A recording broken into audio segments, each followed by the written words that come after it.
سلامت رہے تا قیامت رہے۔ تمام دیکھنے اور سننے والوں کو میری طرف سے السلام علیکم۔ بات شروع کرتے ہیں جی۔ ایک تو آج اسلام آباد کے اندر بڑی ہلچل رہی ہے جی، کیوں؟ بڑی بڑی طاقتیں تھیں دو، ایک وہ جس پر بین لگا ہوا وہ بندہ اسلام آباد کے اندر موجود تھا، دوسرا پاکستان کی سپریم جو پاور ہے وہ اسلام آباد کے اندر حرکت میں آئی، پھر ریڈ زون سیل ہوا۔ یہ کیوں ہوا؟ کچھ باتیں اس کی کڑی سے کڑی ملاتے ہیں۔ سب سے پہلے بات جو شروع کروں گا جی، کل والے جو شجاع باند کا جلسہ، جوید لطیف صاحب کی پریس کانفرنس، مولانا فضل الرحمان صاحب کی پریس کانفرنس، اس سے بات شروع کرتا ہوں جی، تو پھر اس کے بعد آپ کو آگے لے کے چلتا ہوں جی۔ کل مریم نواز صاحبہ نے جی اپنا جو جلسہ کیا، اس میں ایک تو وہ انہوں نے سرائکی کے اندر شعر پڑھے، بڑی سرائکی زبان بولی، بڑا جناب محبت پیار سرائکیوں سے کہا کہ میں تا وسدی اتھے پنجاب دے وچ ایویں سرائکیاں واسطے وسدی پئیاں، جیون مرن میرا جڑا بھی ہے وہ تا سرائکی براواں واسطے۔ اور پھر اس کے بعد انہوں نے شعر پڑھا، شعر پڑھنے کے بعد جناب اس کو جناب جس طریقے سے وہ پڑھا وہ آپ خود سن لیں پریس کانفرنس کے اندر۔ اب مریم نواز صاحبہ اور سرائکی یہ کوئی بات بنتی نہیں ہے، جن کو پنجابی صحیح نہ بولنی آئے وہ سرائکی کیسے بول سکتے ہیں؟ بہرحال کہ جی انہوں نے کچھ آرڈر جاری کیے تھے جی اپنے خطاب کے اندر، اور اس کے بعد پھر جوید لطیف صاحب نے پریس کانفرنس کے اندر جناب چند ایک سوالات اٹھائے تھے کہ میرے لیڈر کو کیوں نہیں آنے دیا جا رہا، ہم پابندی نہیں لگا رہے، ہم کسی پارٹی کے ساتھ اتحاد نہیں کریں گے، ہم جو کچھ کرنا چاہیں گے اپنا آزادانہ طور پر کریں گے، میرے لیڈر کو کس وجہ سے روکا جا رہا ہے اس کی میں تفصیل کل میں آپ کو ویڈیو کے اندر بیان کر چکا ہوں کہ پاکستان کے اندر اس وقت کوئی بھی ایسی طاقت نہیں ہے جو ان کو منع کر رہی ہو، لیکن وہ آج خود کیوں نہیں آ رہی ہے۔ میں نے بھی سوال اٹھایا تھا، پوری پاکستان کی 22-23 کروڑ جو عقل اور فراست رکھتی ہے وہ یہ جاننا چاہتے ہیں جوید لطیف صاحب سے کہ کون ہے وہ بندہ جو پاکستان میں ان کو آنے سے روک رہا ہے جی۔ بہرحال کہ پھر اس کے بعد انہوں نے عمران خان صاحب کے متعلق جو بھی باتیں کی، یہ ساری باتیں انہوں نے کی۔ آج فضل الرحمان صاحب ان کی پریس کانفرنس ہوئی ہے جی، انہوں نے کہا جی کہ اگر سابقہ 3 دفعہ کے وزیر اعظم کو سزا مل سکتی ہے، اگر سابقہ وزیر اعظم کو نااہل قرار دیا جا سکتا ہے، اگر سابقہ وزیر اعظم کو الیکشن سے باہر رکھا جا سکتا ہے، تو پھر جناب عمران خان صاحب کس بات کی مولی ہیں، جن کی پارٹی بھی ہم نے توڑ دی، جن کو ہم نے کارنر بھی کر دیا، جس کے اوپر 160-65 FIR بھی درج ہو گئی، وہ آئے روز عدالتوں کے اندر گھوم رہے ہیں۔ آخر بھائی کیا وجہ ہے کہ اس کو سزا کیوں نہیں مل رہی؟ یہ ہے جی لبے لباب۔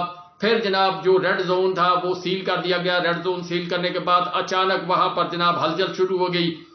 پھر ایک خبر آئی کہ پاکستان کے طاقتور سپہ سالار اچانک وزیر اعظم ہاؤس پہنچے اور پھر 1 on 1 ملاقات وزیر اعظم ہاؤس سے ہوئی۔ کل مریم نواز صاحبہ کی ملاقات شہباز شریف صاحب موجودہ وزیر اعظم صاحب سے ہوئی، کچھ معاملات پر ڈسکس ہوا۔ رانا ثناء اللہ صاحب نے ایک سٹیٹمنٹ دی تھی کہ آئندہ 2-3 ہفتوں کے اندر جناب عمران خان صاحب کے متعلق اہم فیصلے کیے جائیں گے۔ اسی طرح کا بیان خواجہ اسد صاحب نے دیا تھا۔ یہ ساری باتیں آپ ٹوکری کے اندر جمع رکھیں، اور پھر اس کے بعد آج کی جو ملاقات ہوئی ہے اس کے اندر اب میں یہ نہیں کہہ سکتا جی کہ وہ اس مسئلے کے لیے جناب سپہ سالار صاحب ملے ہوں گے، لیکن ان کا ٹریک ریکارڈ دیکھتے ہوئے یہ جو کل باتیں کی گئی ہیں، شہباز شریف صاحب اب مریم نواز صاحبہ ملی ہیں جی شہباز شریف صاحب سے، کیا شہباز شریف صاحب نواز شریف صاحب کا فون نہیں سن رہے؟ کیا نواز شریف صاحب سے واٹس ایپ پر کال نہیں کر رہے؟ کیا نواز شریف صاحب اور شہباز شریف صاحب کے رابطے نہیں ہیں؟ جو مریم نواز صاحبہ نے پیغام دیا یا مریم نواز صاحبہ نے ان کو جا کر فورس کیا کہ آپ یہ باتیں کریں؟ پھر یہ اس کے بعد آج کی ملاقات اہمیت اختیار اس وقت کر گئی ہے کہ یہ ساری سٹیٹمنٹیں جو میں نے آپ کے سامنے رکھی ہیں اس کے بعد آنے والے وقت کا ایک لاہے عمل اختیار کیا جائے گا۔ اب اس کے اوپر کیا ہوگا یہ آپ کو آنے والے دنوں میں 1 2 3 دن 4 دن 5 دن ہفتے کے اندر واضح ہونا شروع ہو جائے گا۔ اس کے متعلق میں زیادہ بات تو نہیں کر سکتا، نہ کوئی غیب کا علم جانتا ہوں، لیکن ایک سوچ، ایک جو بات ہے کہ آپ کو یہ جو ملاقات ہے اس کے جو رزلٹ ہیں وہ آپ کو آئندہ آنے والے ہفتے کے اندر 1 ہفتہ 2 ہفتے کے اندر نظر آئیں گے کہ کیا پاکستان اپنی سمت چینج کرے گا، پاکستان کے تھنک ٹینک اپنی سمت چینج کریں گے، پاکستان کے سرکاری بابو اپنی سمت چینج کریں گے. زرداری صاحب جناب آنکھ کا علاج کرانے کے لیے دبئی چلے گئے ہیں جی. اب یہ بھی ایک مینی خیز بات ہے. کیوں گئے ہیں؟ وہ جب بھی ہاسپٹل کے اندر داخل ہوتے ہیں اس کے بعد کوئی نہ کوئی بڑی بات ہوتی ہے، یہ آپ یاد رکھ لیں. اب وہ دبئی گئے ہیں تو اس میں کوئی بڑی اہم بات ہوگی. آنکھ کا تو علاج یہاں بھی ہو سکتا تھا، آنکھ ڈاکٹر یہاں بھی چیک کر سکتے، لیکن دبئی جانا کیوں ضروری تھا؟ یہ بات بھی آج کی اس ملاقات، کل کی سٹیٹمنٹیں، آج کی سٹیٹمنٹیں، ان کے ساتھ آپ میچ کریں گے. زرداری صاحب نجم سیٹھی کے معاملے پر ناراض ہیں، یا وہ ان سے علیحدگی اختیار کر کے اپنا جو یہ دھڑا ہے اس کو علیحدہ کرنا چاہتے ہیں، یا کیا کرنا چاہتے ہیں؟ کیوں جویل لطیف صاحب نے بھی کل کہا نا کہ ہم کسی سے اتحاد نہیں کریں گے. پیپلز پارٹی بھی کہہ چکی ہے ہم کسی سے اتحاد نہیں، الیکشن اپنا اپنا. مولانا فضل الرحمان صاحب بھی کہہ چکے ہیں. پیپلز پارٹی نے ہاں یہ اتنا ضرور کہا تھا کہ مل کر اگر الیکشن لڑیں گے، ایک نئے نشان پر لڑیں گے تو شاید ہمیں ووٹ پڑ جائیں، لیکن اس طرف کو بات جاتی ہوئی نہیں لگ رہی. میاں صاحب جو ہیں نواز شریف صاحب وہ سولو فلائٹ لینا چاہتے ہیں. مریم نواز صاحبہ یہ چاہتی ہیں کہ بابا جی واپس آئیں اور آنے کے بعد وزیر اعظم ہاؤس میں ایک دفعہ پھر چوتھی دفعہ پھر پاکستان کے وزیر اعظم بنے. بس یہاں تک ساری کہانی ہے جی جو آج کی ہے. اس سے آپ اپنا کو نتیجہ اخذ کر سکتے ہیں کہ پاکستان کے ساتھ دوسری طرف انٹرنیشنل جو برادریاں وہ پاکستان پر زور دے رہی ہیں. اس کے اوپر زیادہ بات میں کل بتا چکا ہوں کہ سعودی عرب کے جو خارجہ امور کو کنٹرول کرتے ہیں انہوں نے ایک آرٹیکل لکھا، وہ اس میں کیا بیان کیا. اور اس کے علاوہ جناب پاکستان کو چائنا نے کیا میسج دیا، ترکی نے کیا میسج دیا. لیکن امریکہ کی بھی میں نے آپ کو بات کلیئر کر دی تھی کہ وہ اوپر سے بیان دے رہے ہیں، اندر سے وہ بالکل نارمل ہے.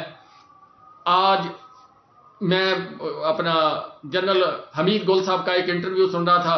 11 سال پہلے انہوں نے جو آج نقشہ ہے کہ جب پاکستان افغانستان سے یہ جو نیٹو فورسز ہیں وہ ناکام ہو کر چلی جائیں گی تو اس کے بعد پھر وہ اگلا لاہے عمل کیا اختیار کریں گی. انہوں نے کہا تھا کہ وہ اپنی کٹ پتلیاں لا کر یہاں پاکستان کے اندر فکس کریں گے، پھر اپنا جو گول ہے اس کو اچیو کرنے کی کوشش کریں گے. یہ آج سے 11 سال پہلے انہوں نے بات کی تھی.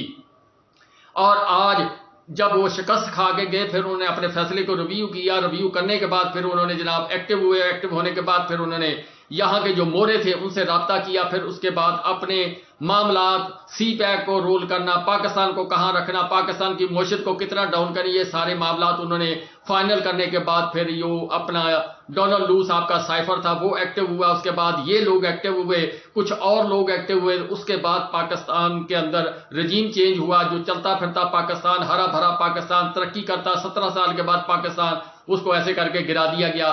آج جو صورتحال ہے وہ آپ کے سامنے ہے. عمران خان صاحب کو آج ضمانتیں مل گئی ہیں جی، 6-7 مقدمات تھے. اس کے علاوہ عمران خان صاحب صحافیوں سے ملاقات کی. صحافیوں سے گفتگو کرتے ہوئے ایک وکیل نے سوال کیا کہ عمران خان صاحب ہم آپ کی مسکراہٹ دیکھنا چاہتے ہیں، آپ پریشان تو نہیں ہیں؟ تو اس پر عمران خان صاحب نے کہا کہ میں پریشان آپ کو لگتا ہوں؟ میں تو کبھی پریشان نہیں ہوں، میں جتنا فائٹ کرتا ہوں مجھے اتنا ہی مزہ آتا ہے. اور پھر صحافیوں کے سوالوں کے جواب دیتے ہوئے عمران خان صاحب نے یہ کہا کہ ہر تکلیف، ہر مشکل کے بعد ایک نئی راہ نکلتی ہے. یہ بات کی. پھر ایک صحافی نے سوال کیا کہ آپ وزیر اعظم صاحب سے ملاقات کریں، ان سے بات چیت کریں، مذاکرات کے ذریعے معاملات کو حل کرنے کی کوشش کریں. تو اس پر عمران خان صاحب نے کہا جو 75 سال سے پاکستان کو چلا رہے ہیں بات انہی سے ہوگی. یہ تو کٹ پتلیاں، جس طرح امریکہ کی یہاں پر کٹ پتلیاں، اسی طرح یہ بھی پپٹس ہیں، اور پپٹس کے ساتھ بات نہیں ہو سکتی. جو اصل مالک ہے اس ملک کے کرتا دھرتا ہے، جب تک ان سے بات نہیں ہوگی، معاملات ان سے طے نہیں ہوں گے، پاکستان کسی ڈگر کسی صورت پر نہیں جائے گا. یہ بات عمران خان صاحب نے کی. اور پھر ایک خبر اور آپ کو دے دوں کہ عمران خان صاحب کی سسٹر جو ہیں، ان کے داماد بہنوئی جو ہیں، ان کے اوپر FIA نے اپنا اینٹی کرپشن ایک کیس کر دیا جی کہ لیا کے اندر انہوں نے زمینیں لی ہیں اور وہ ناجائز طریقے سے لیا یا بکر کی سائڈ پہ وہ زمینیں لی ہیں. وہ جناب کتنی لی ہیں؟ 6 ارب روپے کی. اب 6 ارب روپے کی وہ جو لیا کے اندر لوگ لیتے ہیں، جو بکر کے اندر لوگ لیتے ہیں، میں تو جانتا ہوں وہاں ریٹ کیا زمینوں کا. آپ اندازہ کر لیں وہاں پر ایکڑ کیا ریٹ ہے، وہاں پر ریت کے اندر کیا اگتا ہے. وہاں چنے کاشت کیے جاتے ہیں، کچھ جو بیلٹ ہے اس کے اوپر جو نہر کے ساتھ ساتھ ہے وہاں پر اب نئے باغات لگنے شروع ہوئے. یہ ساری باتیں ہوئی. اب اتنے پیسوں میں کتنے مربع آئے ہوں گے، کتنے ہزار کنال یا کتنی زمین وہ جناب عمران خان صاحب کے بہنوئی اور سسٹر نے لی ہوگی، یہ ایک سوال ہے. جس طرح وہ کوئٹہ والا قتل ہے، اس کی وہ جو وائف ہے اس نے اب آج وہ بھانڈا پھوڑ دیا، اس کے متعلق میں اب اگلی ویڈیو میں بات کروں گا. وہ اب کیا پتا اس کے بیچاری کے ساتھ کیا بنتا ہے، لیکن اس نے کہہ دیا جی وہ ساری تفصیل اس نے بیان کر دی. وہ جو لوکل جو وہاں کے صحافی تھے ان کے ساتھ اس نے شیئر کی اور ریکارڈنگ پر آ چکی ہے. وہ ایویڈنس بہت اہم ہو گئی ہے. اب کیا وہ عورت جو ہے وہ غائب کر دی جاتی ہے، رکھی جاتی ہے، یا وہ اپنی اسٹیٹمنٹ پر قائم رہتی ہے، یا جس طرح بیان لیا جاتا ہے اس طرح بیان لیا جائے. یہ بڑی اہم بات ہے جو میں آپ سے کر رہا ہوں. یعنی اللہ تعالیٰ ہر چیز کا نظام جو ہے اس کو عیاں کرتا جا رہا ہے. جتنی یہ ٹکرے مارتے ہیں، جتنے یہ پلان بناتے ہیں، وہ سارے فیل ہوتے جا رہے ہیں. یہ اللہ کے فیصلے ہیں. ابھی بھی یہ بات سمجھ جائیں تو یہ پتھر چاٹ کر مڑنے والی بات ہے. تو پتھر چاٹنے سے پہلے مڑ کر واپس آ جائیں. جس طرح سعودی عرب کے جو اپنا اہم شخصیت ہے جو خارجہ ملک کو دیکھتے ہیں، وہ جناب انہوں نے میسج دیا، چائنا نے میسج دیا، ترکی نے میسج دیا کہ آپ پاکستان کے اندر استحکام لاؤ، سیاسی جو انتشار ہے اس کو ختم کرو، پاکستان کو ترقی کی طرف لے کر چلو. اور اسی وجہ سے جناب یہ استحکام پاکستان پارٹی بنائی. اس کی حالت یہ ہے کہ جناب لندن پہنچ گئے جو بانی ہیں. آج ان کی بندر بانٹ ہوئی ہے جی. علیم خان صاحب کو صدر بنا دیا گیا، اون چودھری کو جناب عہدہ دے دیا گیا، اسی طرح اور جو کچھ لوگ ہیں ان کو عہدہ دیا. باقی آنے والے وقتوں میں ہوگا. نہ فواد چودھری صاحب وہاں پر کسی اہم سیٹ پر نظر آئے، نہ فیاض الحسن چوہان صاحب کئی سیٹ پر نظر آئے. اور پھر سب سے بڑا جو سوال ہے کہ کیا یہ پارٹی سروائیو کر بھی پائے گی یا نہیں؟ ووٹ کون دے گا ان کو؟ ووٹ کی پوزیشن کیا ہوگی؟ فیصلہ تو کر لیا گیا، پارٹی بھی بنا دی گئی. جہانگیر ترین صاحب اب کیا کمپرومائز نواز شریف صاحب کے ساتھ کریں گے؟ لندن پہنچے ہوئے ہیں، لندن وہ کورونا کا علاج کرانے گئے ہیں. کیا یہ اتحاد کریں گے؟ پیپل پارٹی کے ساتھ اتحاد کریں گے؟ کیا آنے والے وقت میں یہ اتنی سیٹیں لے جائیں گے جو کہ ناممکن نظر آتی ہے؟ عمران خان صاحب کے متعلق کچھ خبر یہ آئی ہے کہ کچھ ان میں سے کچھ لوگوں نے 40-45 لوگوں نے خفیہ طور پر رابطہ کیا عمران خان صاحب کے چند اہم لوگوں سے کہ ہمیں معافی تلافی دلا کر ہمیں کسی طرح واپس لیا جائے. اس پر عمران خان صاحب کے جن سے وہ رابطہ کیا تھا انہوں نے کہا جی یہ فیصلہ تو عمران خان صاحب نے کرنا ہے، کیا آپ کو جگہ دیں گے یا نہیں دیں گے. بہرحال کہ ویڈیو لمبی ہوتی ہے پھر آپ سنتے نہیں ہیں، اس لیے میں کوشش کرتا ہوں اس کو بند کرنے کی. پھر کوشش کرتا ہوں کہ اصل میں ہوتا یہ ہے جی کہ خبریں ہوتی ہیں میرے پاس 4 5 6 ہوتی ہیں، ان کو بحث کرتے کرتے ٹائم لگ جاتا ہے. کائنڈلی میری اگر ویڈیو لمبی بھی ہو تو اس میں کوئی سبق موز بات ضرور ہوتی ہے، اس کو اینڈ تک ضرور دیکھا کریں.